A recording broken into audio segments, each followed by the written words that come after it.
inaugurated and hours ago, and one of the report said that despite the fact that Citizens has a strong capital base, despite the fact that Citizens has a strong position in the domestic market with respect to its deposits and deposit-taking ability, that the overall economic environment raises doubts about the quality of its credit portfolio and therefore raises doubts about the overall financial stability of the institution, hence the downgrade. So that even as we seek to expand opportunities for private enterprises to mobilize funds overseas on that international capital market, we have to be mindful that their success is conditioned as well by the overall performance and arrangements within the domestic economy.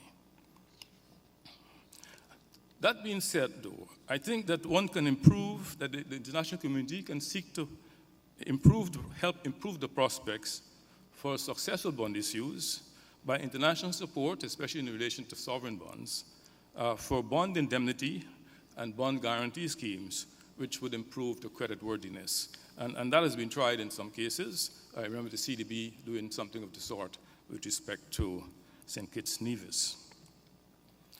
Let me say something about debt relief, and that will be my last set of points. We don't have to belabor the point that the debt is burdensome, that it takes a large percentage of available current government revenues, a large percentage of foreign exchange earnings, and therefore stands in the way of addressing many of the urgent development problems. It is unlikely that economic growth can be resuscitated and this SDGs achieved without major reduction in the debt overhang. Therefore, one has to consider debt relief as an important part of the strategy for development in this round. In doing so, we have to observe that the debt profile in the Caribbean is not uniform. There are some countries that have a large proportion of their debt due to MFIs, multilateral financial institutions. There are others where a large proportion of the debt is due to the private international capital market. And there are others where reliance is mainly on bilateral debt.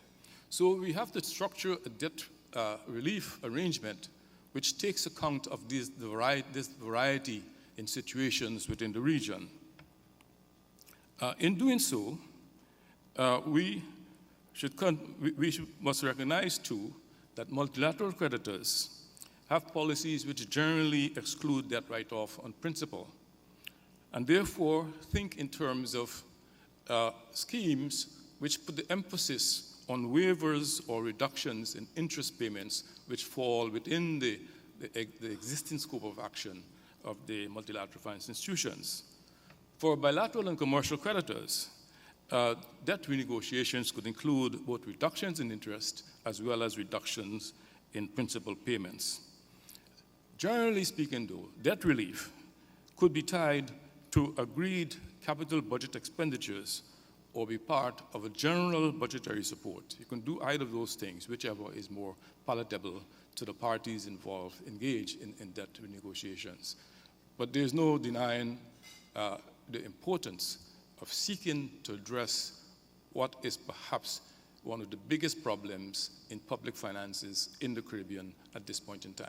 So I'll end there.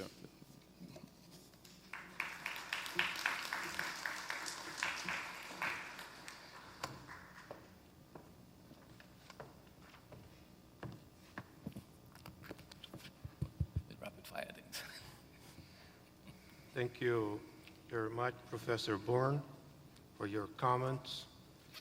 And before giving the floor to the plenary, I would like just to make a very short wrap-up.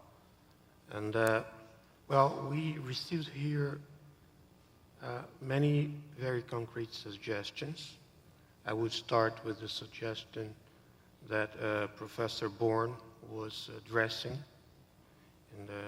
in his speech. That is the suggestion of debt relief. So when we see the numbers of the region,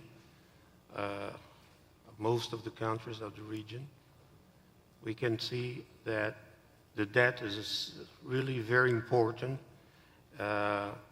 in the solution of this situation that is the region is going through.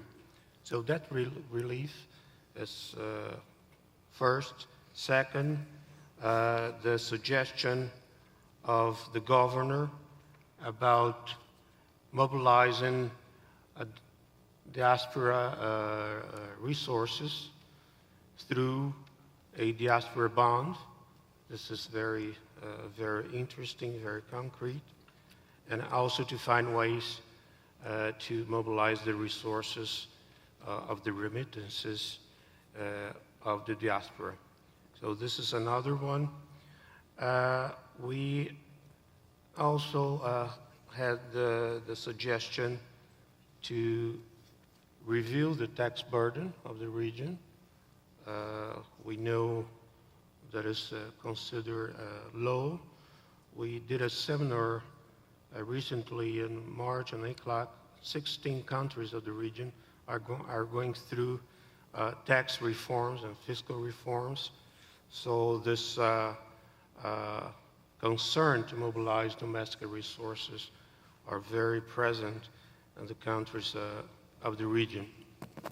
I would like to also to add some figures that were delivered in this last consultation on financing for development in Santiago that could be interesting for our debate. So we have here the average from 2002 to 2011, yearly average in billions of dollars of some flows in the region. So let's consider the illicit financial flows, $113 billion a year during this period, 2002 to 2011. FDI, net inflows, $85 billion. Private financial flows, $64 billion. Personal remittances, $51 billion. And official development assistance, $7.8 billion. So, as you all know, we were graduated, so this ODA are not coming anymore, and we were graduated based in GDP per capita. So some of the presentations referred to this, that is not enough to consider the development situation of the region. So I understand that now we open the floor yes, for Professor, the plenary. I was really going to jump in there and ask you kindly with all of the presentations that we've had now, to sort of begin to get some, that you can begin to take some questions, comments from the floor, and we also have a couple for you that would have come in. If you will, I can help you with it, read it very quickly, so that they can be generated to your respective presenters. There's one specifically for Ms. Hurley. What about revising the middle income status of Caribbean countries? One that comes from Leaders of Tomorrow: are we pushing for vulnerability as opposed to sustainability? What determines this vulnerability, and how can we redefine this theory? They didn't necessarily, except for the first question, identify the particular speaker, so I'll just give two more and then we'll take some from the floor. Rio would like to hear of the environmental risks associated with economic development. Any one of the panelists. And Mr. Hernandez would like to know, why put ourselves in more debt in the Caribbean again? Can regional cooperation of diaspora bonds, for example, of the region be a better idea? And I guess a very quick segue before this mic would be linked to the very interesting presentation of the Trinidad and Tobago Governor General, Governor of the Bank, sorry, Governor of the Central Bank, the issue of diasporic bonds and whether or not there are impediments to financial institutions actually trading in other jurisdictions outside of the Caribbean in terms of their own domestic financial regulations, etc. So you have 4 or 5 questions there to mull on. I don't know if you want to take these now, Professor, and then we can take some from the floor. Yeah? Okay, let's start with the governor, Rembaran, about the diaspora bonds. Mm-hmm. Sure, thanks. In terms of the particular concept of a regional diaspora bond, I think we need to be very practical.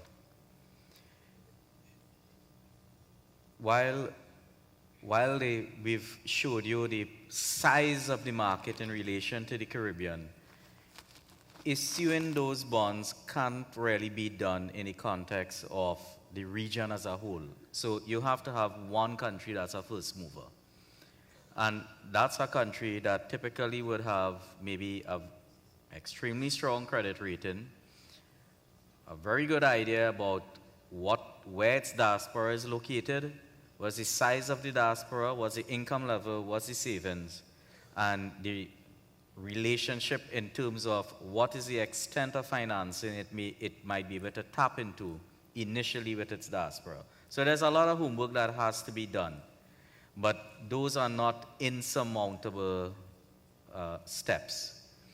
Once one country in the region is able to do it, then I think you have the path to follow. Rather than simply starting at the top level and saying, well, let's 4 or 5 countries come together and try to issue a bond. That's unlikely to be done. That is not practical in the world of finance. The one way that may be able to be done is through a diaspora fund, but that is taking it again to another level before you even start to crawl. So let's take it from the most simple steps, what we call the low-hanging fruit, what is most practical, and then we could learn from that experience, and then we move on. There's a particular question about the trading of the bonds, whether there's a secondary market or not would be made.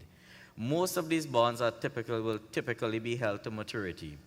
And the experience of countries like Nepal, India, and Israel is that if you do need to discount,